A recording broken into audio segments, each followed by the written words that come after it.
Paul Dillon's pole sitter, right? Hello, folks, and welcome to the beautiful Monster Mile in Dover, Delaware. It's Dover International Speedway today, and it's going to be a great truck race. Myself and McCrow will be joined by Scott Shives later on when he gets up here, and Mr. Chris Mullins. Chris, what do you think of when you think of Dover? I think a lot of concrete, buddy. I think a lot of sliding. I think exciting races. I think passes. Yeah, I think a lot of different things, man. It's going to be All right. awesome. Yeah, it's definitely going to be awesome. We're looking at right here the last truck winner, I believe was, let's see, I believe it was Hunter Carlson, if I'm not mistaken. Get that pulled up for a second. So, Chris, what are your keys of winning tonight while I'm looking this up? Well, I think it's going to be a lot to do with handling. I mean, of course, tires are always kind of at the top of the list. But here at Dover, as those tires start to wear, that's where your handling and your setup's going to come into play. So these boys are going to have to make sure they stay up on that brake bias. They might have to do some adjusting forward, back. It's just going to be really interesting to see.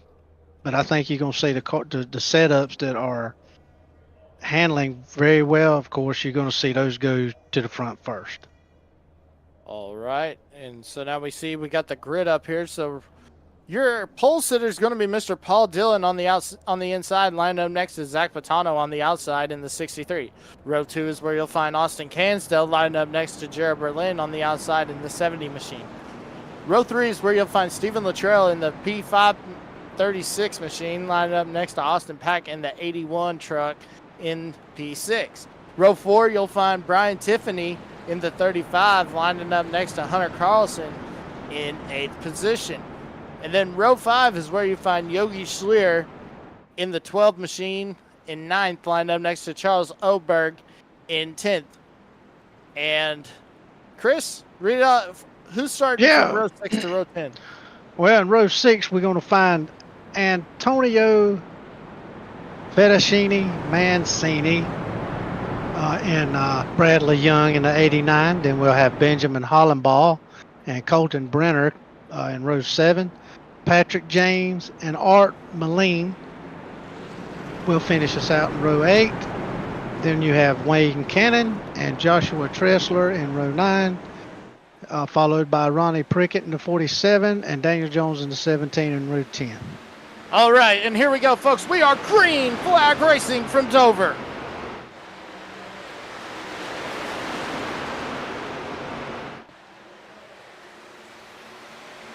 Right off the bat, Paul Dillon's going to jump out to a huge lead, get out front in front of Patano, showing that clean air. Austin Cansdale riding around in 3rd, trying to get some Jared Berlin trying to draft off the front of him. But it's been Paul Dillon so far, hasn't it, Chris? Yeah, but just as you mentioned that, here goes Zachary Patano taking a peek to the inside. thinking these boys probably might want to just ride a little while and let things kind of settle in a little bit. Yeah, definitely. As we take a look right here. Yeah, I mean, that's a green track right now, so they need to get some rubber laid down on that thing and get some grip going, and then kind of start making some moves. But the top three right there, and Dylan, Patano, and Cansdale, they're starting to move away from Gerald Berlin in the 70 right there. Yeah, definitely starting to move away from him as well. But Stephen Luttrell is all over the back bumper of Gerald Berlin, trying to get the 4th position away. Good what's going on. Yeah, that 36 and Luttrell right there, that's my guy to watch today. All right, Stephen Luttrell, we've seen him win on almost everything here at FWM. We had someone get in the wall there and kind of doored another vehicle there. Who was that? That was Austin Pac-Man Pack in the 81. And now we are joined by the one and only Mr. Scott Shaw. Scott, what are you seeing out there?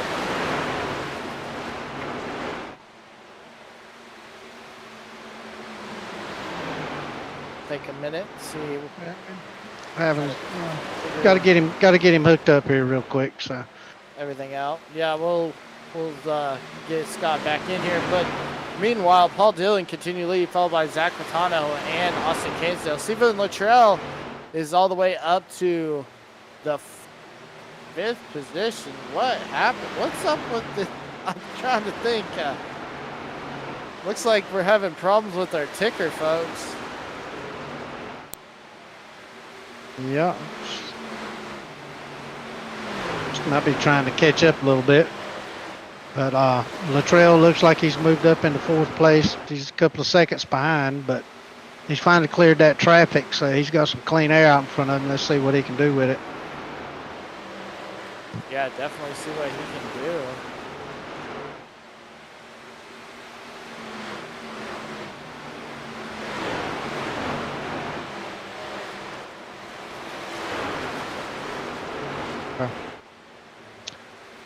Well, I mean, our ticker right here is showing Tressler and Prickett 2 and 3 laps down here.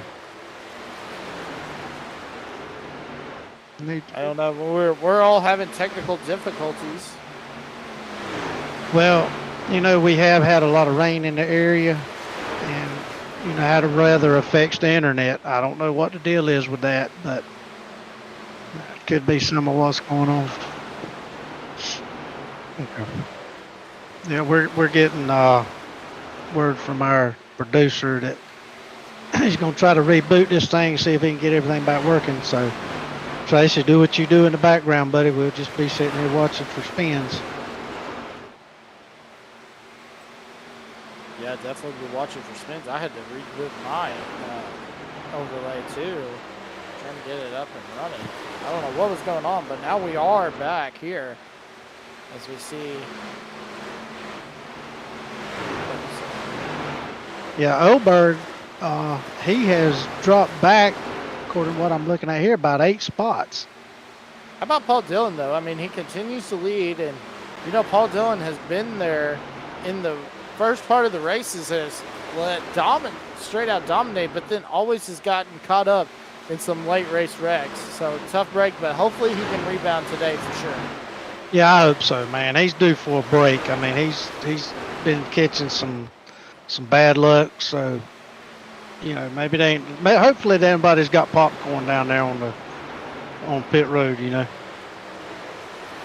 Yeah, most definitely. As now we see, taking a look at Mancini into the wall for just a second.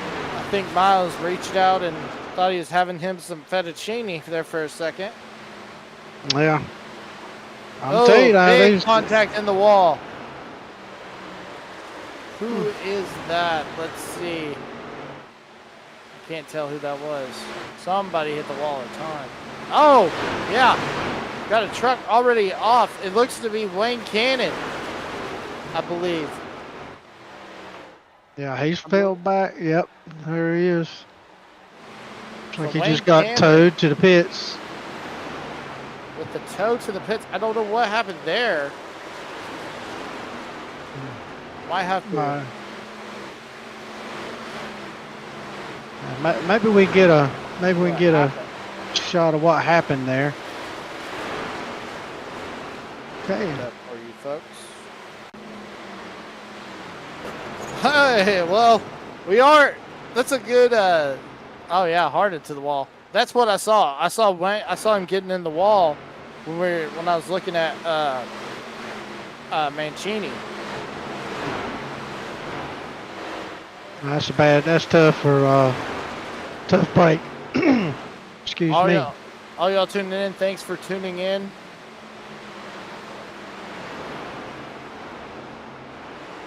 We are getting ready.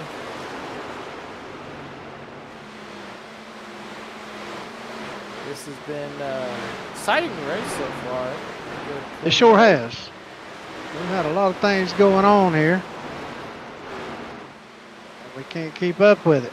Well, so far, it's been the Paul Dillon show, and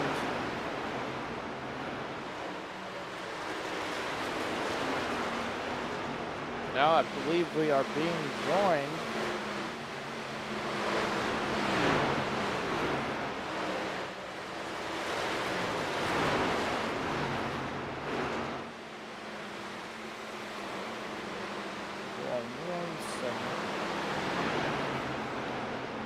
Now I believe we're being joined by our colleague, Mr. Scott Shives. Scott, are you there? What's up, everybody? I am here. All right. Hey, Scott, how you doing, bud? I'm great, Chris. How are you? I'm excited to be here. I had to get home from my other job. I'm here and ready for some truck racing at Dover.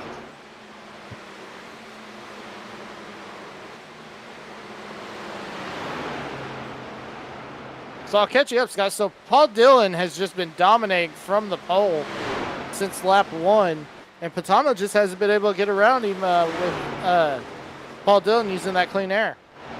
Yeah, Paul Dillon, I mean, he's been a fairly great racer through the start ever since he joined with FWM. He's ran up front for most of the late model races as well as these early truck races, but Zach Pantano also been running similarly mid-pack. I would say Pantano's been running a little bit behind when it has come to the races probably between him and Dillon, but oddly not usually we don't see them up towards the front when we have guys like Luttrell, Cansdale, Pack, Berlin, and Carlson in the field. So great job for those two on 22 laps into this 125-lap race for them to be out in that clean air. As whoa, we got some bobbing and weaving here in the mid-pack. Yeah, bobbing and weaving, definitely. And I had it focusing on the crashes. And as we see right here, couldn't see who it was, but I will tell you, Scott, we've already had one truck be towed to the pits, and that was our league owner, Mr. Wayne Cannon. So he's battled wheel issues in practice, so that's probably what it was. I feel like Wayne Cannon usually gets the unlucky side of the string. I feel like Cannon just always gets stuck in something that he really wasn't meant to be a part of, and it usually doesn't end well for him. Would love to see Cannon run well, and sometimes it just doesn't work out that way. You're going to get stuck in something, and you know how racing is. Yeah, that definitely is. Take a look as we're going through the field.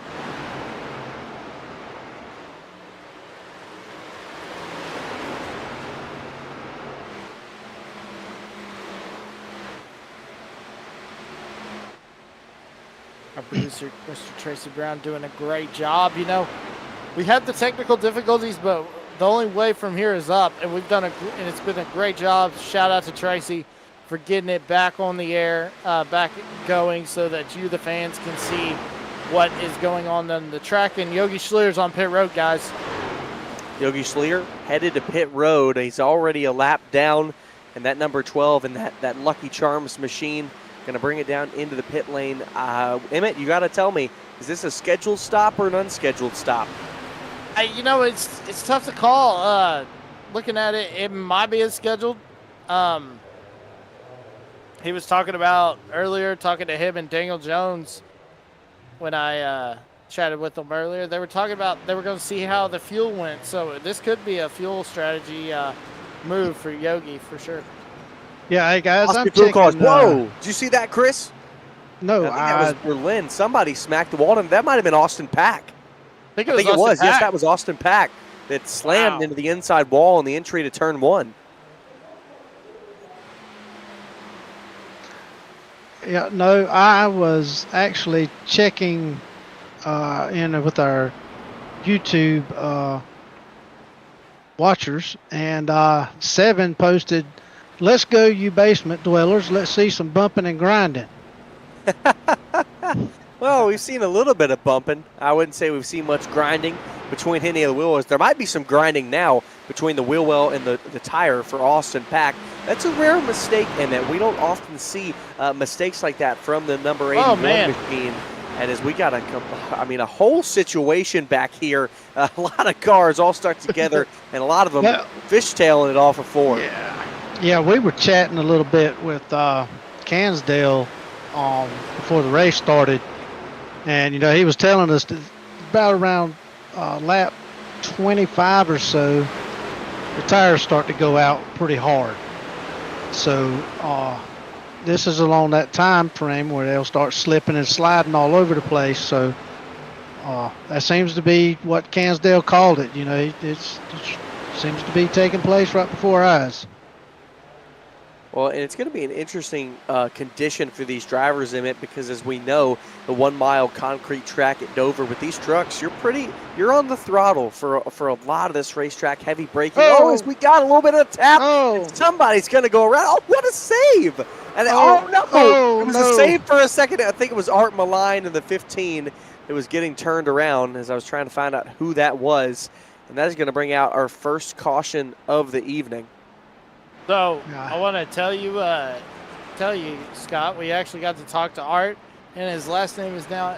He said it's Millen. So Millen. Yeah, the E is just there. Yeah. Well, the Pirate looked to be a part of some scurvy there, as it was a bit of a combobulation back, as we say in the mid-pack. I feel like we say that a lot. The mid-pack can just be a dangerous place to be. Yeah, it just looked like he was an innocent bystander right there as I just saw the replay. And it looked like Bradley Young, when he went around, just clipped him. And that's what happened. Yeah, it looked like he got bumped twice initially, and then he had it straightened out. And he got clipped again from the back end, and that's never good. Yeah, Young got tapped by Oberg, and that was what originally caused that. And Young just wasn't quite able to save it. And then it was the 47 of Ronnie Prickett that then got into the 89 once again. And like you said, say his last name again. I want to make sure I get it right. Millen.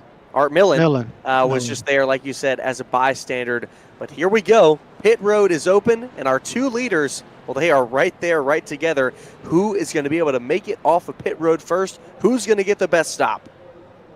Yeah, and all these guys that stopped earlier, like Yogi Schlier and everything, they could stay out. Austin Pack also, so we're going to gain a little track position. But yeah, this is going to be early on. This will be interesting. Who wins this race off pit road? Let's see. We got barely even between them. Well, Daniel Jones has silently climbed up 13 spots to 7th place. And he actually gained a spot coming off of pit road there. So the 17 might be one to keep an eye on. Jones is always one of those sneaky drivers. Sometimes he qualifies. Usually he doesn't qualify. Sometimes he does. Tonight it looked like it was another one of those nights where he chose not to qualify. He's made up those positions.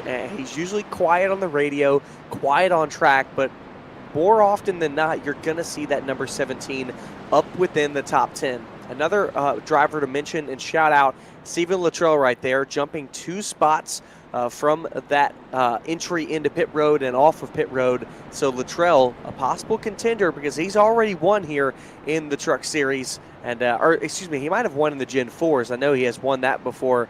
He not have won yet in these trucks. And he was our one to watch, Luttrell. So we'll see what happens here. I'd have to agree with y'all on that. That's a great pick. So Scott, I was just gonna say, it looks like they're waving off the one to go, so we're gonna go another lap. That'll give these drivers a chance to kind of collect themselves, and let's see how this works for these two up front with Pantano and Dillon. It's really great to see them running up front. We love to see a bunch of different drivers come up and be competitive within league, within Four Wide Motorsports. I would say we see Luttrell, Cansdale, Carlson, and Pack up front for the most part. But I'd love to see these drivers like Dillon and Pantano kind of putting their hat in the mix, getting themselves in the ring and duking it out with some of the top drivers in Four Wide Motorsports, and especially here in the Truck Series. Dover might just be their place.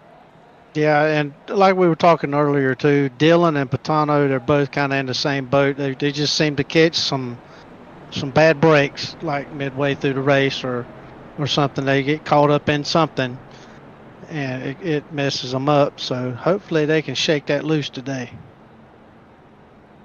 Well, and Emmett, talking about Pantano real quick, just highlighting him as well. He's currently second in the overall standings with 1 top 5 and 2 top 10s, just 30 points behind the leader of Hunter Carlson.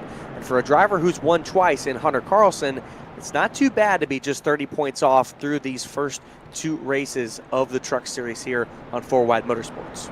Yeah, and I also want to add, Scott, looks like Pantano has become the new villain of FWM. Uh-oh. Yeah, and it looks like Joshua Tressler might have a black flag. So Tressler, 2 laps down, could have a bit of a problem on the iRacing side, and Pantano could be the possible new villain here with Four Wide Motorsports. We're going to have to see if that holds true and remains true with some of these other drivers. It's been one of the first races where he's truly been fighting up front. Can he possibly make the charge to get around the leader, the 113 of Paul Dillon, through the Echo Park restart zone? Let's get it back on here at Dover. Oh wow, what a jump by Paul Dillon there. It's a great start for Dillon. Pantano scraped the wall a little bit off of the front stretch and now gets loose there off of turn 2. That's going to allow Stephen Luttrell in the 36 to move into second. But Pantano trying to stick the nose to the outside corner panel of Luttrell. Luttrell will give him the space here across the stripe. Pantano trying to use the high side and use that momentum to come back and fight back for second. There's more contact as they rub doors. Pantano goes high. He smacks the wall. Carlson down low. Here comes Scansdale as well. Yeah, here they come right here. But yeah, look at this. Luttrell able to, I mean, that was a great move by Luttrell to get the position away. But yeah, like you said, Cansdale and Carlson coming quick. So, I mean, Luttrell was being held up by Pantano, and Pantano wasn't moving out of the way. So yeah, sometimes you just got to give him that little chrome horn and tell him, hey, you got to get out of the way. I got to go. Well, and Pantano there, you saw him. He was trying to use that high line. He was also trying to hold Luttrell down, and Luttrell was going to make sure he used all the space that he was able to on the racetrack as Carlson throws the block on Cansdale in the number 33. Pantano, here he comes, charging back on the bottom, but he's going to get loose. Can he save it? Yes, he does, but he's going to be out of that fight. He remains 5th. Well, back in the wall, we had a truck hit the wall back behind these guys. Benjamin Hallbaugh. Yes, Benjamin down on the apron. He is slow, but we will remain green. And look at that. Cansdale looks to the bottom once again, but Carlson continues to throw the block. Yeah, Cansdale just trying to find a opening as Benjamin Hallbaugh is taking into pit road. This is some great racing. Yeah, great racing. Definitely. You can see these guys are first-class drivers, and they've been, like I said, they've been racing together for a while, so that makes the difference right there. Patrick James, the driver from Daytona Beach, Florida, probably has visited Daytona International Speedway. At least I would hope. If you're from Daytona Beach, I hope at least at some point in your life that you have been to Daytona International Speedway. But the 82 machine currently running Right now, looking on my ticker, this driver in Patrick James is running in the 7th spot, right behind the 70 of Gerald Berlin. So a good run for Patrick James, who started back in the 15th spot, right behind the driver that we talked about in the 17. Lost one of those positions, but still up 12 on the day. Colton Briner here in the 14 as well. Last driver inside the top 10, but trying to make a charge on the 77 of Charles Oberg. These two drivers, they have some history. 1 week ago at Langley, these two drivers, Emmett, as you saw, were not happy with each other as they raced in the mid-pack in the late model stocks. Yeah, they definitely weren't happy with each other, and Briner just he put out the message. I know you probably saw it in the chat. It said, "This is my first ever truck race." He said, "I'm going to try to stay out of trouble." So, I mean, he's a young kid, so I understand. I mean, it's got to take some guts to be able to, race with these these older men than him, and so far the kid's doing all right. Well, it's well known that Colton Briner has had a couple of incidents when it's come to 4-wide motorsports as of recently, and he's definitely gotten into it with a lot of drivers, and there's things that the league have had to look at, but they've allowed him to continue to race, and he's promised to try to continue to improve his craft in the number 14, and he's done a swell job so far through 46 laps here at Dover Motor Speedway in the trucks. We ride back along with the 32 of Hunter Carlson, who currently runs third, 1 second behind second place Stephen Luttrell, but it's still Paul Dillon out front by 9/10 of a second over Luttrell. The 113 continues to pave the way on the concrete streets of Dover. Yeah, and Hunter Carlson had a big blink a couple laps ago, and I noticed that when he came down the front stretch. So that's something to keep your eyes on, for sure. Well, See, Scott, see the Scott, tunnel there. What's up? have you got track time here at Dover? Any wheel time? I do have some wheel time here at Dover Motor Speedway with the trucks. Okay, well, you've probably got a little bit more experience on this track than I do, per se. What's going through these drivers' minds right about now? Well, we just came into the pits here recently, just about 15 laps ago, and like Austin Cansell has said, it's about lap 25 where these tires really start to feel weird. They start to feel off. The characteristic about Dover Motor Speedway, it's obviously a mile, but the banks are so high here, and so you can really get a lot of throttle time. There's not a lot of time where you're on the brakes heavy or really where you're rolling. You're on the throttle, at least in some capacity, for probably 90% of the lap. And so it's really easy as a driver to burn up those right sides, especially the right front. And as you do that, you're going to get tighter. And the thing about this concrete is as well, the more you hammer the throttle on exit, the more you're going to tear up that right rear. And that's going to make you loose on exit. So you're going to have to stay off throttle longer through the center, and you're not going to be able to get back to the gas as quick on the exit because of your right front and right rear as we look along with the number 1 of Antino Mancini. He's 2 laps down. He's off the pace. He's off the pace. Well, that's one of those things. He might have had a problem with his car as he's really off the pace here. Could have burned up those tires fairly early, could have some damage. But that's the thing about this concrete surface is it's really easy to chew up your stuff, and you're going to go much slower later on because of it. And it's very unforgiving on exit. If you're not careful, you'll go right up into the wall. I've got a note, Colton Briner coming into the pit lane, only 18 laps on his tires, but he's coming in for green flag pit stops. I'm sorry, Emmett, what were you about to say before I rudely interrupted you? Oh, you're good. I was just going to make a joke. I was about to say, yeah, Miles probably thought he was getting him some fettuccine when he reached out and grabbed he definitely got a hold of it. But no, what you guys were talking about with Brenner, he's really trying to clean his stuff up, and he's doing a great job today. My hat's off to him so far in this race. He's trying to be clean, trying to do the right stuff. So, yeah, well, I mean, hats off to him. Here's the thing, Chris. I mean, I didn't know how old he was, and when I finally saw, how old he was and everything, I was like, okay, I understand now. But I mean, that's the thing. Like, I mean, he's like what, 16 years old, and trying to race with these guys and doing a great job. But I know it can get nerve wracking.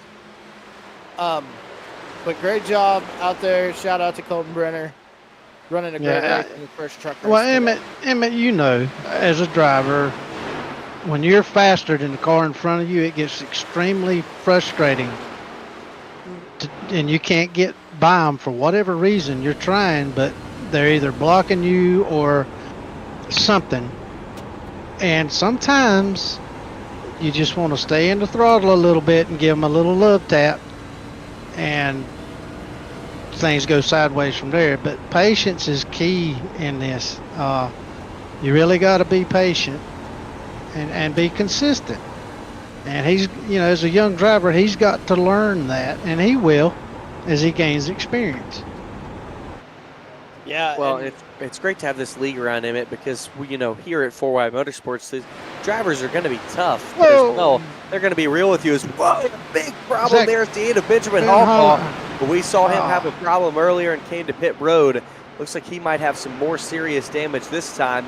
He's able to get onto the apron, and we're able to stay green. 58 laps complete here at Dover. A problem for Benjamin Hallbaugh midway through.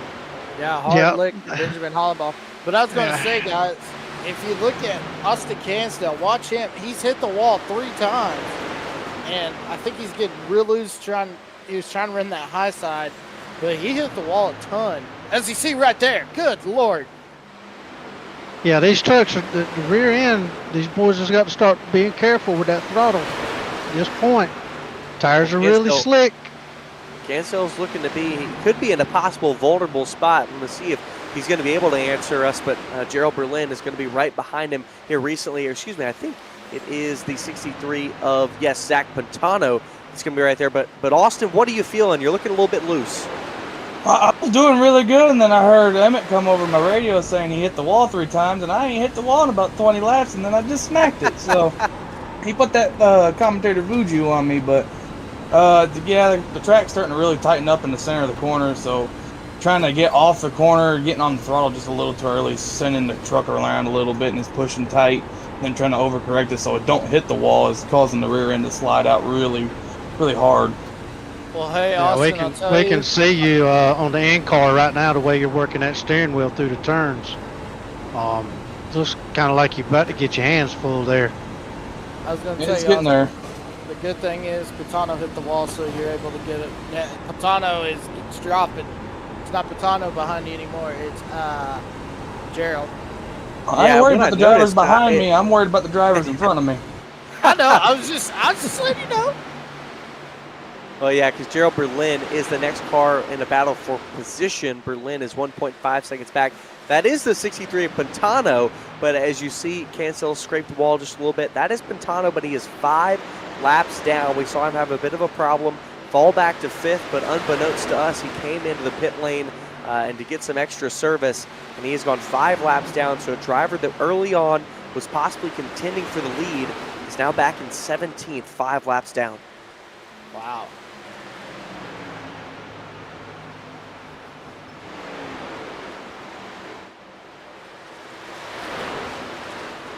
Ooh, Mancini.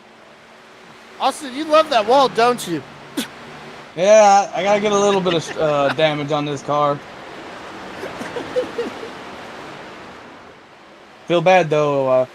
Poor Tracy Brown's like, man, my beautiful machine's getting damaged. No, you got the Eastern Technical Design on there. Yeah. We changed it up. It usually is a light gray, like almost a gunmetal gray truck. We decided to change it to black for this race. I think this is producer Tracy here with everyone. I think we decided to change it to black because we almost had to change your nickname from Lucky to Unlucky. So we had to do something different anyway. Yeah, just a quick update from YouTube. We've got Stephen Luttrell fan club in the house, and Nicole made a comment that it's kind of laggy. And I explained to her, we're having some technical difficulties. Are they coming Sorry in? about that. Leader Paul Dillon Wow. coming into the pit lane this time. Yeah, he had about a 1.5 second lead there that he gave up. Lots of pack also did. coming in. Austin Pack hitting from just outside of the top 10, 1 lap down. As you're seeing here, I think our program might be a little behind, but I've got Paul Dillon currently in the pits. Yeah, I've got him And so- also in the pits. Hunter Carlson up towards the lead. And Hunter Carlson and Stephen Luttrell were gaining. Luttrell has also chose to come into the pit lane this time. Yeah, Patano out here, still running around. Producer Tracy, check my in-chat message when you get a moment. Smoke. Somebody was smoking. I don't think it was Yogi Schleer, but I think it was the car ahead of Yogi Schleer, so Jared Berlin, possibly?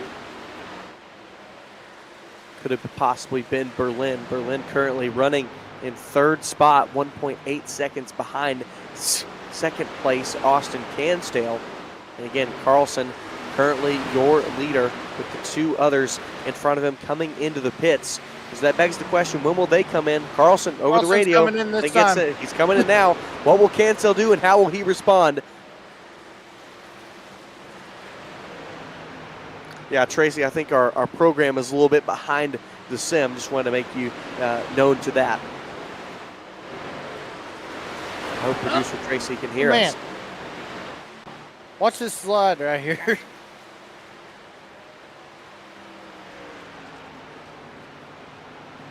All good. Cansdale coming in as well. Let's check. Make sure everything is all good. I've got Cansdale in first as well. I've got Cansdale in first. I think we are back in order. I think we're back in business. Oh, the 33 missed pit road. Oh my god. He tried to get on pit road and he missed it. Oh no. That's a bad deal.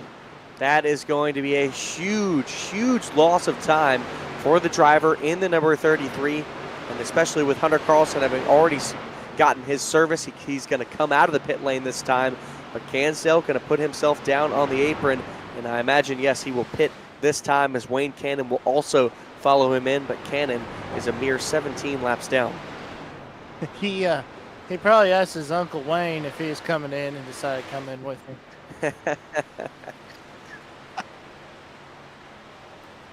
So Cansdale having an issue there, trying to get into the pit lane. We'll have to see what result that will end up once we get back and out and through this pit cycle. A caution right now would be detrimental. Oh, I think Cansdale might be out of fuel. Oster, you out of fuel? He's muted right now, so he might not want to talk to us. I'm out of gas. Oh, goodness, and that is the worst situation that absolutely could have happened for the 33. He knew exactly when he had to get on pit road, missed it, and now he is out of fuel, trying to coast himself all the way up towards his stall, but he is one of the very early stalls on pit road. I don't think he's going to make it, guys. No, he's at a standstill. Yeah. Maybe you can get Uncle Wayne to come through there and push him. No, he took a Well, I was going to say he Yeah, had he took a to. tow. He would have loved for Uncle Wayne to have come through on that one and give him a tow, but that is going to put Cansdale possibly 2, even possibly 3 laps down. Again, once we get through this cycle of green flag pit stops, we'll see where everything will settle out. But as we know right now, Paul Dillon still holds the lead, 1.2 seconds over the 36 of Stephen Luttrell. Carlson still remains in third. And look at the driver who has already pitted, and the 2 drivers in fourth and fifth, Patrick James and Daniel Jones. They both already pitted. This is where they run naturally. A great job for them so far, both running in the top 5. Yeah, I was just getting ready to point that out. Those guys are they're moving. They're moving up. Patrick James, 11 spots. Jones up 15. But here's the question, guys. Does anybody have anything for Paul Dillon in that rust bucket up front? I don't know. I mean, I don't know where this speed came from. Truly to say, he's been a solid driver for the races that we've seen him in so far within the trucks and late model stocks. But, I mean, he has not shown this kind of speed And so this is a great job for the driver from Florida in the 113 machine. I mean, that's pretty much all I can say. Well, maybe he's catching a little bit of wind off of that tropical storm out there off the coast of Florida right now, and he's catching a wind break coming off of that thing, and it's pushing him. Well, I mean, and you know, the only reason I'm saying this is so quote-unquote surprising for me is because his only other 2 finishes within the truck series and his 2 starts are 11th and 16th. So he hasn't even recorded a top 10 yet. Now, in both of those races, he started within the top 10, but was unable to finish in the top 10. So can Paul Dillon cap off this evening with his first top 10 and make it his first win as well here with 4Wide Motorsports in the truck series? He has got 45 laps left to complete before he takes that checkered flag. Well, gentlemen, our Canadian friend Art Millen, he's up in 9th spot, doing really well in that 15 car. Art doing a wonderful job so far. 7 positions gained throughout this race. Started back in 16th, and he's currently in 9th. We look along here with Austin Cansdale in the number 33 and see where he laid out. 4 laps down, guys. He is back in 17th. So really big tough break for Austin Cansdale, who was running within the top 5. This is going to be a big hit. Now again, we've still got 45 laps left. We could get some cautions, but I'm concerned for Cansdale because about 5 drivers in front of him are naturally 3 laps down. So Cansdale is in no position to get a lucky break or the lucky dog. So he's pretty much going to be stuck here and might have to hope on the bad luck for some other drivers. But Austin Unlucky Cansdale, that nickname is rearing its head once again. Yeah, the last few weeks he's really been struggling. He runs good, but then something bizarre happens. Where was it? At Iowa, he had all those spins. That's uncanny of Austin Cansdale. Truck into the wall. We stay green for now. So nothing too serious for anyone to be sending us into a caution. But I absolutely agree with you, Chris. Excuse me, thank you. I absolutely agree with you, Chris, there. It's very uncharacteristic for Austin Cansdale for us to see mistakes like this because for the most part, some of them have been unlucky moments, but some of them also have been just driver error. And those are some of the toughest. It's easy to get hard on yourself as a driver when you know it's like, man, I kind of screwed myself today, and I lost myself that race. I've thought about that many times in the seat. I thought for a second, last week at Langley, I thought I'd screwed myself up when me and Pac accidentally got into it, and it's the worst sometimes when it's a mistake by yourself because you're like, man, I absolutely could have done something to change that. Well, that wasn't your fault. I mean, that was just nitpicking. So. Well, I was just getting ready to say, Emmett, a lot of people forget about the mental aspect of racing, and it doesn't matter if it's real life racing or if it's iRacing. There is a mental capacity. It's not just sitting in your rig and turning left. There's a thought process that goes along with this stuff.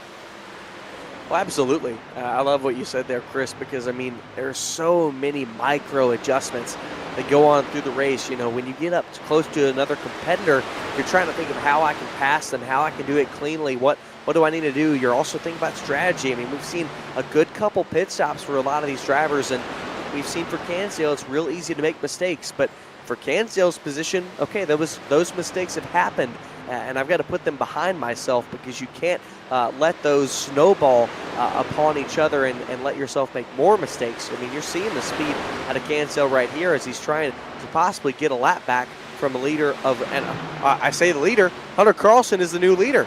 We were talking about Cansdale for so long, Paul Dillon has lost it. Yeah, look at I wonder what's happening with that. I don't know, but he's 1.6 seconds back from Carlson. Yeah, and Luttrell is right there. Taking a look at the replay. I don't know what happened. I'm gonna try to scan back and see what happened. I wonder if maybe he got loose and kind of lost some time, maybe trying to. I don't know. I'm speculating here, but Well, I'm looking as back we to see, the pass. Got yeah, it. we You see know, Luttrell at passing 85. him here. You just got up under him. Yep, we're seeing another pass here. Stephen Luttrell trying to make the pass for second. And this is something that I have seen out of Paul Dillon. It was something I noticed at the first race in the late model stocks with at North Wilkesboro. He was really, really fast on the front end, but kind of used up some of his stuff, and a lot of other drivers were able to get in front of him. And for their first couple of runs, you know, he was up front the whole time, was good on his tires, you know, and that's why I was so surprised to see that no one else was coming from behind, because he was saving his stuff. But it seems like this run, for whatever's different, and maybe he's driving different, he is definitely slower than he was earlier in this race when he was leading. Yeah, he fell back almost 3 seconds. But I was gonna hint on the tire situation. He could have burned his tires. You know, it's easy to do. I mean, you get out there and you got a lot of speed, and you're just riding, and that mental aspect of it again. What am I doing to my tires? It kind of goes by the wayside. So.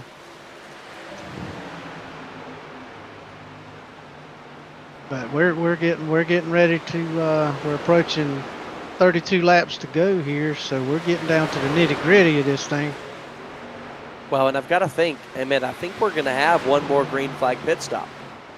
That's what I'm thinking as I see Tressler on pit road. But yeah, I'm thinking we should have another green flag pit stop because man, you see that Stephen Luttrell scraping the outside wall, and Art Millen, who's a lap down, going to go by. He's on fresher tires. He's going to get involved in this battle for second a little bit, and he's going to slow Luttrell down just a little bit there. It's going to give Paul Dillon a little bit of security as Luttrell trying to now regain this speed. Yeah, and Wayne Cannon on fresher tires, laps down, and he's coming.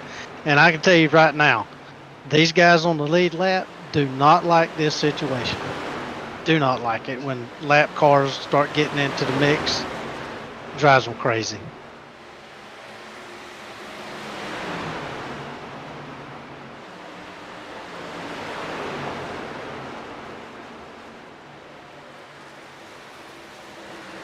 So Stephen Luttrell currently running in third. He just lost 0.5 of a second in that snafu with the number 15 car of Art Millen. And here's Wayne Cannon in the 29, still 18 laps down, but making headway late in this race, just trying to race it out here on the concrete surface at Dover Motor Speedway. And this is definitely slowing Luttrell down. He's continuing to lose time. The gap now almost up to a second between him and Dillon. Yeah, Luttrell really needs some clean air right about now.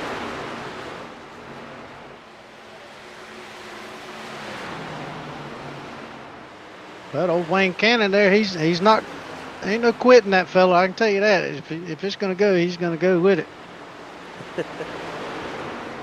Here's your leader, Hunter Carlson, 4.4 seconds in the lead, Emmett. I mean, we saw Carlson running in the top 3 for most of today, but it was Paul Dillon and Zach Pantano who were dominating early. But Carlson, I think he was just waiting. Could be. Might have just been sitting back there saving up that stuff. So, Chris, with 27 laps to go, what are you thinking when these drivers head into this final pit stop? Because we saw the mistake from Cansdale earlier. Do drivers have to be thinking about that? You talked about the mental game when it comes to racing. Well, if it stays green, I'm thinking right sides only and just enough fuel to get to the finish. I like that call. I mean, because if you put too much, you know, the more fuel you put in it, that's adding weight to your truck. So the lighter you can keep it, the faster you're going to go. Oh, did you see that? That was Art Millen. Yeah. Sliding off of turn 2, but able to keep it straight. And there we go. Paul Dillon going to be the first to make the call and bring it into pit road with 25 laps remaining. It looks like some other drivers behind choosing to come into the pit lane as well. I believe that is Ronnie Prickett in the number 47 following him in. As we've got a little bit of trouble there on the outside of the wall. I'm trying to see who that was. That was Daniel Jones, who currently runs still in the 5th position. Now he goes 1 lap down to the leader of Hunter Carlson, and he's got a bigger problem. Yeah, I think he's got some damage on that truck. Some serious damage the way it's acting. Oh yeah, you can see. Or either that or he's out of fuel. Oh, it looks like he got trying to get back up to speed. Oh my goodness! Wait, you're gonna have to see a replay of this. Watch this right here. Trying to get back up to speed. The 8 tries to dodge him, and then 17 tries to get out of the way. And it is a huge, huge blow to the rear for the 17, who cannot turn left. He's still in the middle of the racetrack right now. Yeah, So I was just going to really say tough that. break for the 17 and the 8. Yeah, I was going to say, Paul Dillon done a really good job getting that machine slowed down and on the pit road. But that is a tough break for the 17. Well, and it's a really tough break for the number 8 of Benjamin Hallbaugh, who was just trying to avoid any sort of incident. You see him right there bringing it into his box as the leader of Hunter Carlson is in this time as well. But the 8 car looks like he has another fast repair. I think he just used it. 89 of Bradley Young comes in to service as well. But Hunter Carlson right now in his box. And so we'll see how it all works out for this leader and see if Stephen Luttrell could possibly gain on it. Yeah, showing our Canadian buddy Art Millen in first place right now. Art Millen done a great job so far in the 15. Obviously has yet to pit. One of the only drivers up towards the front that is yet to pit. Every driver back through 8th position has come into the pit lane. Then there's some other drivers like Charles Oberg, Austin Cansill, Joshua Tressler, and Daniel Jones. We saw Jones just come in that time. But some of the others staying out, but Art Millen going to choose to stay out at the moment. 11 seconds in front of Carlson. But Carlson will be able to close that gap fairly quickly. But I don't know if Art Millen is going to try to stay out here because I don't know if he has enough fuel. Well, that's what I was just wondering, if he has enough fuel to make it 20 laps. But Well, even if he does, Carlson is coming. He's about a second a lap faster than the number 15 of Art Millen. As you see, Art, here he is. He's coming in now. The minute he does, the caution is going to fly. Only the second caution of the day coming with 20 laps remaining. And what a time to get this caution. And if Art Millen, I got to see, if he would have stayed out right there, he would have been in prime position to take over the lead, but comes in just a little bit too early. Yeah, well, I hope he just did a drive-through right there. No, he's taking service. Nope. I would have drove on through. Man, tough break for Lucky right there. That was a hard hit, it looked like, too. Did you see the hit for Jones? Yeah, I was sitting there and I looked up because I got back in here and Chris Golden called me, and then when I was talking to him, I looked up and I was like, "Holy crap!" Yeah, where is Golden? I know he's in here in the broadcast booth, but he's got his mic muted. He's not racing. Okay, I was wondering because I know I didn't see him in the sim, and I was like, "Where is he?" That's what I figured he's at work because he wasn't racing, but he said he'll be there Friday night for the Gen 4s. Excellent. I might be in there as well. Might possibly be racing with these drivers again. Got to check the schedule and see what's going on, what's happening here over at the college. But a real interesting time for the caution to come out, Emmett, with just under 20 laps remaining, and pretty much every driver had come into the pit lane except Art Millen. But even with Millen taking service, like you said, he would have wanted to drive through Chris Norris. Art is going to send himself and put himself out in third, even after coming in, and he's going to be on the freshest tires compared to everybody else. Yeah, great job by Art Millen. Just getting up there, and great call. But I was going to ask you, Scott, it looked like y'all were about to be partying if y'all would have pulled that off against Tennessee. Oh, man. I wanted that win so bad. That was the loudest I've ever heard the stadium at Davis Wade. It was the best game I've ever been to. I'm still proud of our team because we kept within scoring range of top 15 Tennessee for the entire game. We were beating them for most of the game, but they were able to just keep with it. There were a good few mistakes on our end, a good few on their end, but just in overtime could not quite get it done. It was really sad, but I'm still proud of our team. I'm excited and hope we can continue to pick up some wins this season for Mississippi State. And another driver possibly hoping to pick up a win is Hunter Carlson. And if he does, Emmett, it would be 3 in a row, and he will have swept every race so far in this truck series. Yeah, definitely. And when you think about Hunter Carlson, I mean, they're going to wave off the green. I think they're having a little discussion about what's going on, but Yeah, we got some wave round cars, I think. yeah. What I was going to say, though, yeah, Hunter Carlson, I mean, anytime he runs, I mean, look at the SK Modifieds, 2-time champ, you know, ARCA champ, and now could possibly, could we see him win the truck championship? Who knows? I mean, Hunter Carlson, absolutely one of the best here at Four Wide Motorsports. And we've got a long season, you know, the truck series and the late model stock series, as well as the Gen 4s and this era of Four Wide Motorsports and iRacing, going to be the longest that we have ever had when it comes to iRacing. And I'm a fan of it. I love the short 8-week series. I like that we got to change stuff up, but I also really do love the aspect of getting to have a good, 18 race, whatever long season. Spanning over a couple months. It really gets to allow those drivers who are at the top continue to progress the top, but it also allows for more room for error. I mean, we've seen it right now tonight. We've seen error on the side of the 33 of Cansdale, but there's going to be plenty of time for him with a lot of races left to go up until March when we'll crown a champion. There's a lot of races for him to get back up into the points battle. Yeah, while we're talking about that, I'm sorry, Emmett. We got some breaking news. Art Millen, EOL. Oh my, what for? That's what I'm listening to on the chatter. Oh man. They gave. Oh, you know what it was? He came into the pits and the pits were closed. Oh man, he must have hit the box right before when he was already committed, but the caution was out before he did hit the entry box. And that is a tough break. And look who's possibly back in the mix. Paul Dillon in third. And look who's up here as well. It's the 14 of Colton Brenner. What a run so far. But it's Carlson up front. He takes a jump. Green flag back out. 15 laps remaining. And Stephen Luttrell get back in it as we've had some problems on the restart. We remain green.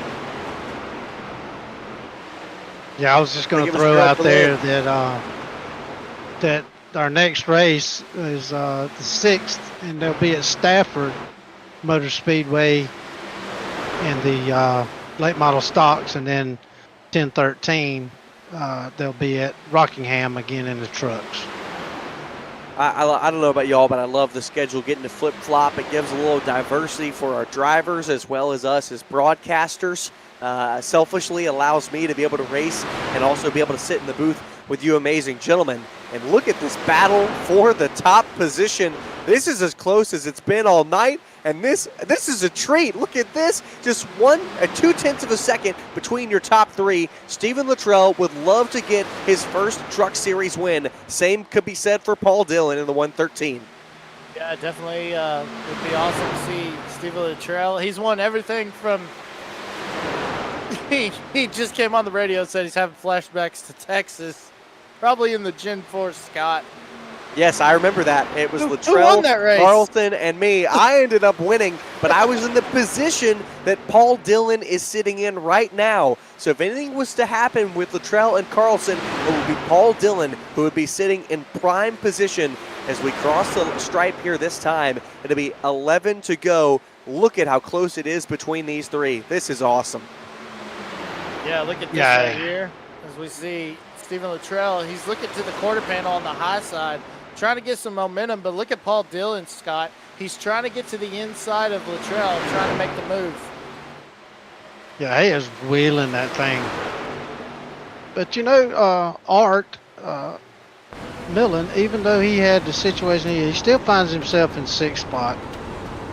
And That's because we've seen so many drivers have to go a lap down. Exactly. I mean, so even a sixth place finish or a top 5, if he could catch James, still a good evening for him. Well, and Art Millen right now in his only start, which it was at Iowa last race, he did finish in the top 10. It was a 10th place finish after starting 16th. So this would be his best finish of the season if he finished where he is now. We continue to watch along with Paul Dillon and Stephen Luttrell, the 36 and the 113. And as them two have been battling, Carlson has been able to pull away just slightly by 0.4 of a second. 8 to go. Yeah, look at this right here. I mean, now Carlson using that clean air, and with Paul Dillon trying to race Luttrell for second, that's going to help Carlson pull out, guys. Yeah, there was one thing I just noticed too, a couple of laps back. Dillon was, he got a little sideways there. Dillon was kind of running that high side coming off of turn 2. And I think what he was trying to do was get a little bit of momentum so he could pass Luttrell. And I think Luttrell caught on to it, and you see he moved up in front of Dillon there. So that's a good defensive strategy. So good defense right now by the 36 of Stephen Luttrell as he tries to continue to hold off Paul Dillon, who currently runs third. And look at this gap from the top 3 back. It's 5 seconds back to 4th place Patrick James and Gerald Berlin, who's even farther back, 2.2 seconds back from that. So 7 seconds back to 5th place from 3rd place driver of Paul Dillon. Shows you the speed of these 3. Dillon still trying to find an opening. This is the closest that he's been to trying to pass Luttrell all run long. But this time around, it'll be 4 remaining for Carlson, who continues to extend his lead. This is a great opening here into 1. He got him. He got him. He's under him. I just got some bad news for. Looks like. I'm sorry, I wasn't listening, but I just got some news that said that Bruce Bochy and the Rangers have parted ways. So that's sad. Considering an MLB fan. Yeah, if you're a Ranger fan out there, tough because he's the one that led us to the World Series. And a late caution. Patano and Bradley Young are livid on the radio. It was a close fight between them. Patano, oh my goodness, Patano looked like, this is tough. It looked like one driver came up, one driver came down, and it was on the front straightaway. But it sends Zach Pantano backwards into the wall in turn 1, bringing out a late race caution that will send us to our first green-white checkered. Oh my goodness. We'll take a look at it here. And I think it's just one driver coming up, one coming down. I don't think you can truly place blame on one or the other. Yeah, that's what I'm thinking. It's just too close. Yeah, way close. And that's how you're going to be racing here towards the end of the night. I mean, it was 2 laps to go when we got that caution, when we got this incident between Bradley Young and Zach Pantano. And this is those moments where you're going to be racing pretty close like that. That was a battle for a spot within the top 10. And those 2 drivers were both 3 laps down. And look at this. Hunter Carlson going to come into the pit lane. Meanwhile, most of the rest of the field stays out. I think Carlson thinks this ain't going to be our first green-white checker. I mean, maybe, but I can't believe he's coming into the pit lane. I giving up the lead. I don't know, here's man. the thing. There's only 6 cars, including himself, that are on the lead lap. Well, and Patrick so at worst, Patrick James has come in as well. So at worst, and Gerald Berlin is in as well. So at worst, he's going to start 4th if he gets in and gets out with a clean stop. I don't know. Chase Elliott? 2 laps is going to be a lot. Possibly. But 2 laps is going to be a short amount of time. Again, we've seen a significant tire advantage. But I'm surprised with everybody else staying out that he didn't stay out as well. But you could also argue, Emmett, that if he would have pitted, or if he would have stayed out, that maybe other drivers behind him would have immediately chose to dive in the pit lane. I just got word from one of my sources, Mr. Chris Golden, that says that he was out of fuel. That's why he came in. So he's going to be setting up in 4th with fresh tires, so that might be a good call. It has the chance to work out for him. I think I'm not surprised to hear about the fuel thing, because I think in any normal scenario he absolutely would have stayed out for the 2-lap shootout. But it's going to put him in 4th place when we get the restart. Yeah, but he's still going to have to get past the 36 Luttrell as well as Paul Dillon. Oh my gosh. And now that 15 of Art Millen. He's working his way back into position around this lap traffic now. Was that Oberg that slowed up in front of him and almost, oh man, that was almost bad news for Hunter Carlson right there. Well, you got to keep your head on a swivel, that's for sure. Look at the Pirate, though, up there in 3rd. Having a really, really good run. We said a 6th place would have been a great finish for him. Well, now he's running in 3rd.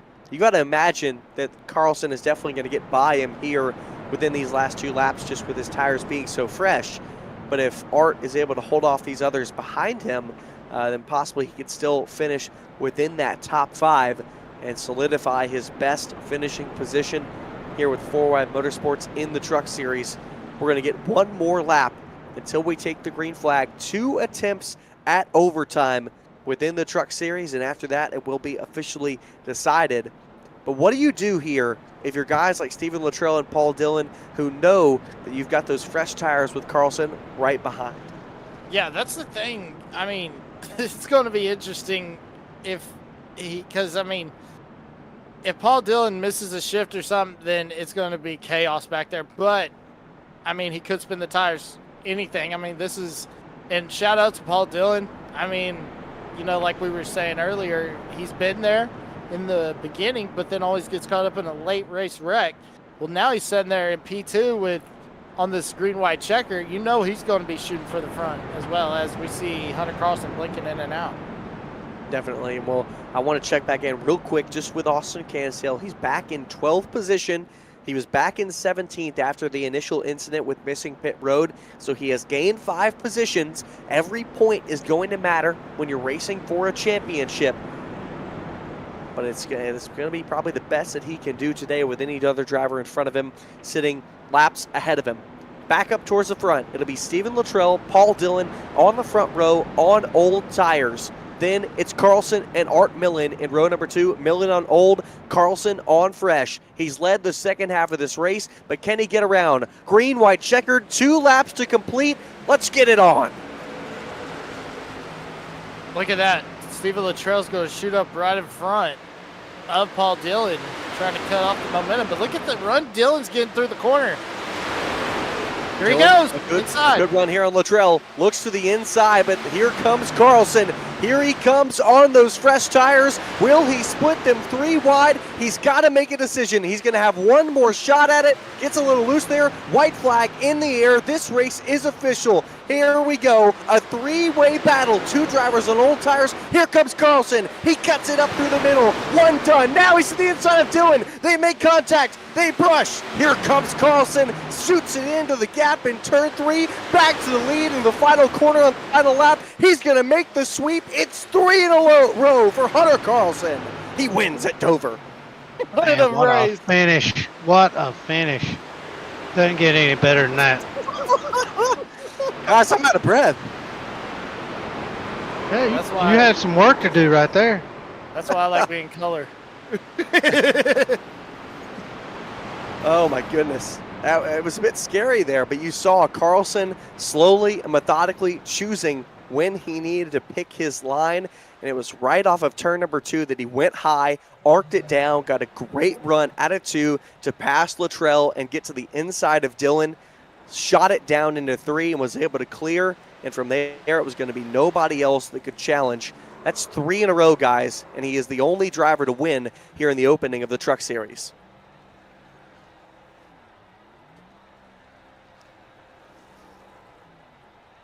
Good looking burnout on the front stretch.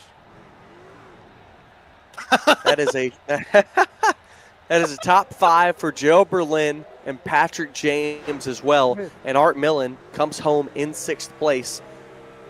So a career best finish for Art Millen in his 2nd start here in the Truck Series. But we're going to get to talk to the top 3 after commercial. Hunter Carlson continues to burn it down.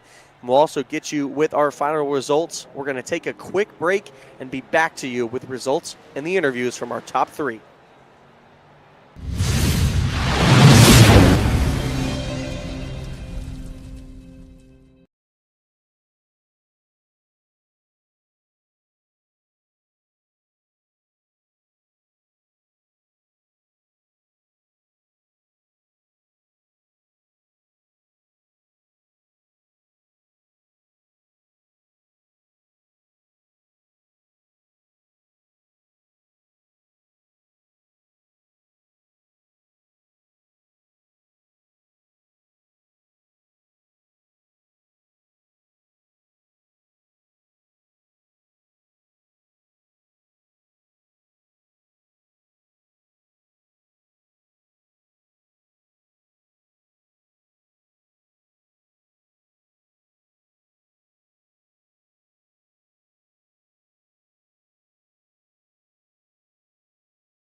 Welcome back here to Dover Motor Speedway. The third race of the truck series here with 4Y Motorsports has been completed. Hunter Carlson picking up the win, his third in a row throughout all the opening of the races. And let's get your final results of this race up on the screen for all of our viewers.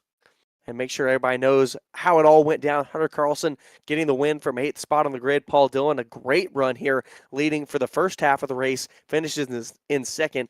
And it was Stephen Luttrell in third. Gerald Berlin finishing in fourth. Patrick James with a top 5 finish. Art Millen getting his career best finish in sixth. Seventh, the 81 of Austin Pack coming back after some problems through hitting the wall on the entry into turn 1. And it was Charles Oberg, Bradley Young, and Joshua Tressler rounding out the top 10.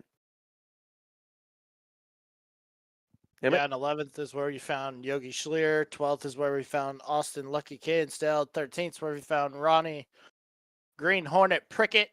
14th is where we found Colton Brenner. 15th, Zach Patano. 16th, Benjamin Grubby Hollenball.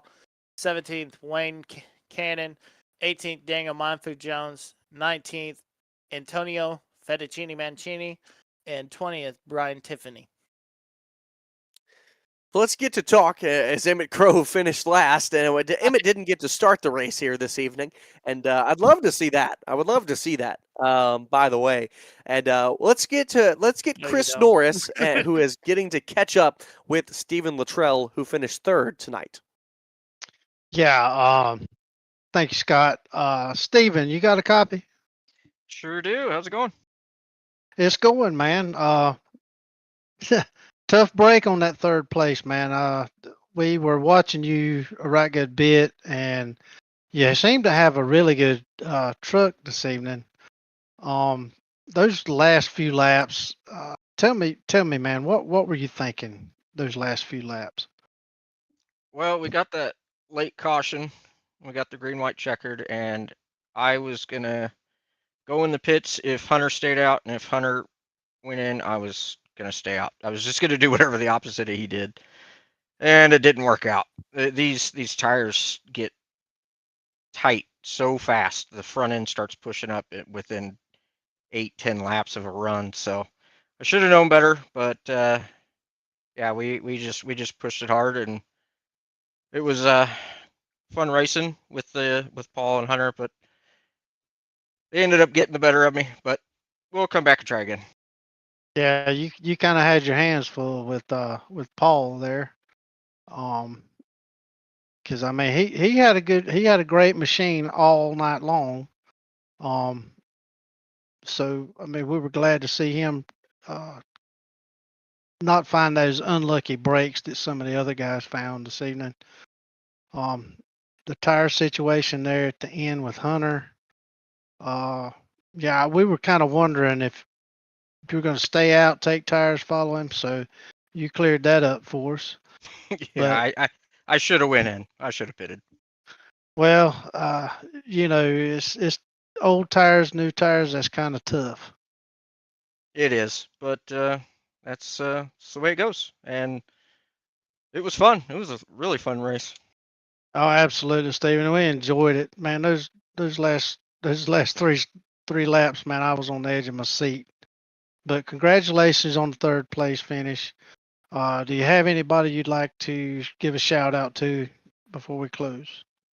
Yeah, Wayne and all of FWM letting me run with you and play with the league here, and FWM for broadcasting, and you guys for doing the broadcast. I got to thank my mom, my dad, my wife, my 2 kids, and my grandson Mason. Yeah, you had some fan base on YouTube tonight watching you, so that's always great to see. And Yep. Thank you very much. Stephen, man, you're a gentleman driver, man. I always enjoy racing with you myself. And tough break on third, but hey, better than fourth.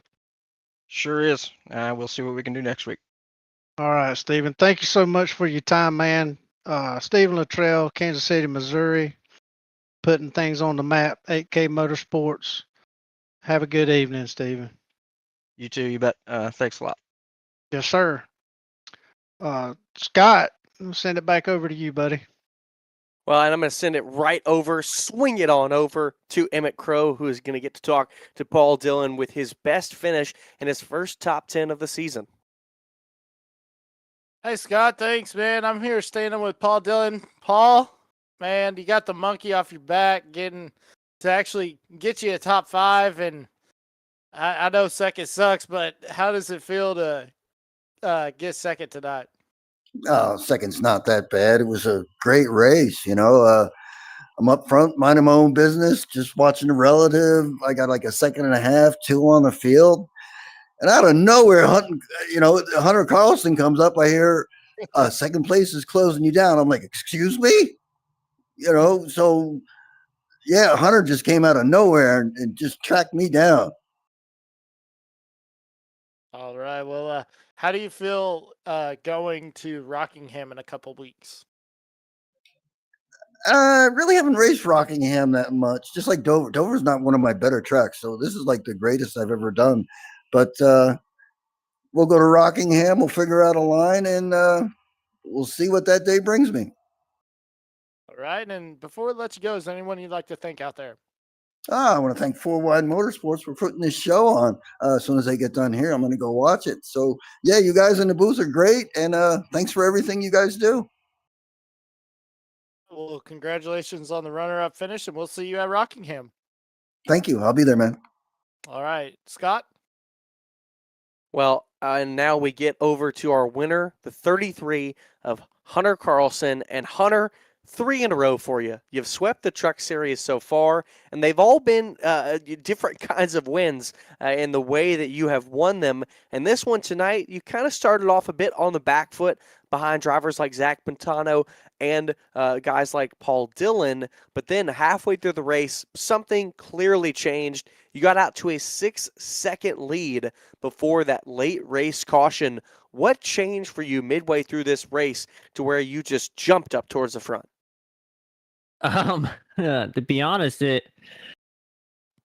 I just couldn't find my groove the first half of that race. I found a line I really liked in practice, and I tried to replicate it in the race. And I don't know if it was the dirty air. I don't know if I was just pushing it too hard at the beginning, but I just couldn't find that line I really needed to hit. And then after we pit that first time, given I had 6-7 lap newer tires, something clicked. I was able to finally run the bottom where I wanted to be, because I tried to run on the top. It just burnt the right front too much. And once I finally found that bottom, something clicked, and I was just able. That truck came to life. I could put that thing right on that seam and just make it turn. Well, we saw towards the end of the race there when the late race caution came out, you decided to come into the pit lane. I got word that it was because you were running out of fuel. If you had not been running out of fuel, would you have stayed out? And a second part to this question, when you had to come into the pit lane, what was your mindset in knowing that you were going to have to get around those last couple of drivers with only 2 laps remaining? Oh boy, I was very close on fuel for that. You might check it. I came. Then that extra, I didn't have to think about the fuel in that last 3 laps, and I thought they'd come with me, to be honest. But at the same time, I wasn't shocked that they didn't. I was shocked to see Art stay out, but I didn't really like restarting on the top there. But I knew if I'd got a good jump, which I didn't, but I was able to get a good run off of 2. Thought about making it 3 wide, thought about it. I'm like, no, I'll wait until the last lap, see what happens. One of them will figure it out, and they'll pass each other. And I'll be able to get around both of them. I was, when I saw that opening on the bottom when they're both running in the middle, I was thinking, man, I think if I can get this thing to stick on the bottom, I can get past both of them with the new tires. And somehow, some way, it stuck. I was either going to wreck right there and ruin my race, or I was going to win that thing. And I'm glad the thing stuck. Well, I saw that you took that line up into turn one, arced it up a little bit higher to turn down and be able to create that run down to the bottom to get by them. And you and Paul Dillon made a little bit of contact down the back straightaway, and I got a little nervous in my race call. Yeah, I'm thankful he raced me clean there. He's been a really clean racer this whole time he's been with FWM, and I figured we'd have a good run to the finish there, and didn't mean to dorm there. I was thinking there was more room between us than there actually was, but and I do apologize for that. But all in all, I'm just happy for a clean finish like that and a really good race. Well, we love to get to watch you do it, and it was really fun to get to watch you there on those final 2 laps. Anyone you'd like to thank tonight, Hunter? Yeah, I want to thank TJ over at Studio 86. He always kept me looking good, fresh, and always one of my biggest supporters. I know he's watching out there, and whether he's been active in live chat or not, but thank you, buddy. And I want to thank Victory Fuel for always being a big supporter of me, and I want to thank everyone over at Copperhead Racing, DJ, Christian, Brad, everyone over there that kind of makes things go. They are some of my biggest supporters out there. Well, congratulations on your win, man. 3 in a row. Let's see if you can keep it up. For sure. Thank you. Hey, Scott. Hunter Carlson caps it off, Emmett. So I totally forgot, but I think our Nesquik move of the race is going to be Hunter Carlson's winning move that he just made. Couldn't agree more. And the Nesquik move of the race, Hunter Carlson, you saw him there late on fresh tires, sends it up into turn 1, cuts down across the racetrack, dives out of turn number 2, and passes Luttrell and Dillon in one smooth cut, as smooth as a Nesquik chocolate milk is. Preferably, guys, I'm a strawberry fan. That explains. I'm not surprised. It's good. Hunter, awesome race, man. Awesome race. I just want to say congratulations. Clearly, you're the cream of the crop right now, and these boys have got some work to do before Rockingham. See if they can slow you down or catch you or something. Man, I had a fire under my butt after Friday night, giving that one away, and I put a little bit extra laps in for this one. All right, man. Awesome, dude. Well, our next race here on the 4Wide Motorsports Network will be this Friday with the Gen 4s at Auto Club for 125 laps. It's going to be a good one starting at 9 p.m. Eastern Time. And our next Monday night broadcast will be at Stafford Motor Speedway with late model stocks. And our next Truck Series race will be 2 weeks from now at Rockingham for 125 laps. Guys, before we end the broadcast tonight, your final thoughts on this race from Dover. Oh, what a race. Who would have thought the tires was the call? But great call from Hunter Carlson and able to get around those two. That was great, clean racing, and it was hard racing. And I can't wait to get to the Rock in 2 weeks. Chris? Yeah, I just want to congratulate the entire field, all of the 4Wide Motorsports drivers. What a show they put on tonight. Pretty much clean racing for the most part. We only had, 3 cautions, I think, 3 official cautions. And congratulations to the entire field. You guys rock. You did an awesome job. Couldn't agree more. This was an excellent race from Dover, Delaware. Well, that'll be all for us here this evening. Big thanks to Tracy Brown in production and my colleagues in the booth, Chris Norris and Emmett Crow. My name is Scott Shive. We'll see you soon back on the 4Wide Motorsports Network. Congratulations to Hunter Carlson, who takes the win at Dover.